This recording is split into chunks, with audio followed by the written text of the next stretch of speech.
Hey, I'm Ross. And I'm Jonathan. Welcome back to Roots of a Flourishing City. This month we're going to be exploring the idea of whole city.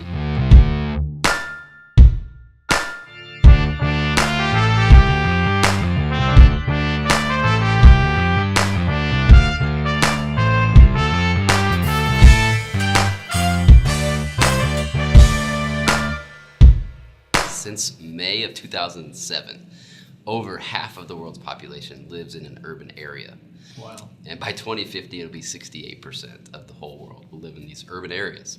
And so we're starting to see how cities have become the dominant kind of culture shaping force, and kind of have always been, but Right. even more so now with more and more people living there.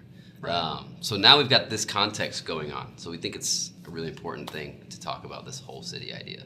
Yeah, and I think if you go back to the very, very beginning, when God creates the world, he gives Adam and Eve this cultural mandate to take what he's created and to extract the goodness and the potential out of everything that he's created. And they are sent out to be like God's representatives on the earth, and to take what he's created, to create structure and order out of it.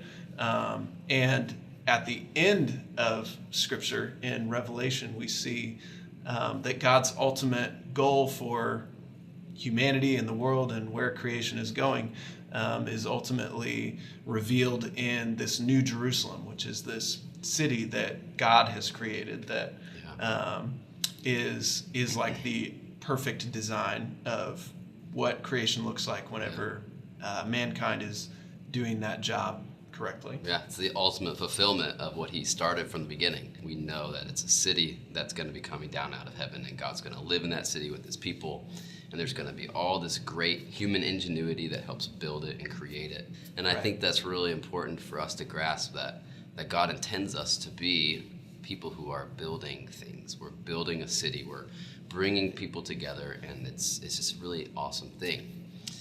But that can also kind of get out of whack a little bit, right? So even in the very first part of the Bible, Genesis 11, we have the story of the Tower of Babel.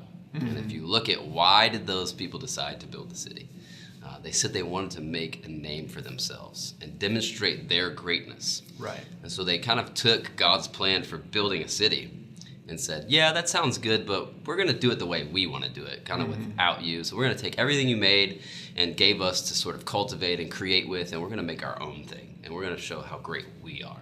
Right. And it's actually the exact opposite of what God told them to do, which was to be fruitful and to scatter across the earth. They decided to actually come together and just build their own city. And they actually say that. So we can make a name for ourselves, and so that we won't be scattered around the world, so or we can across be together. the nations. Right. And God basically comes down and confuses them with all these different languages and then scatters them. Yeah, and that's one of the things that I think we can see about cities in the Bible, and also about cities today, is while they have this enormous potential for sort of like bringing out the best in humanity, which is why we see and creation. Right, which is why we see culture kind of always starts in these big urban areas, and the other communities sort of take cues from that.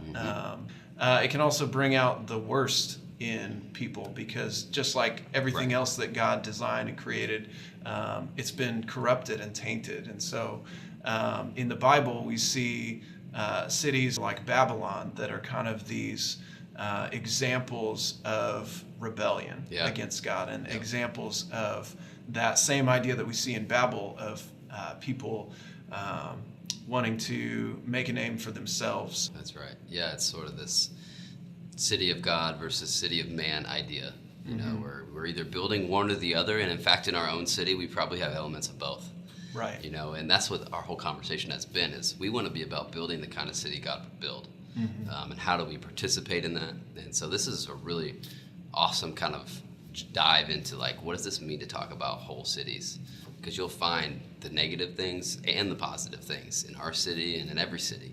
But as the church realizes its whole mission and its whole gospel and cares for the whole person, the city becomes more and more what God intended it to be.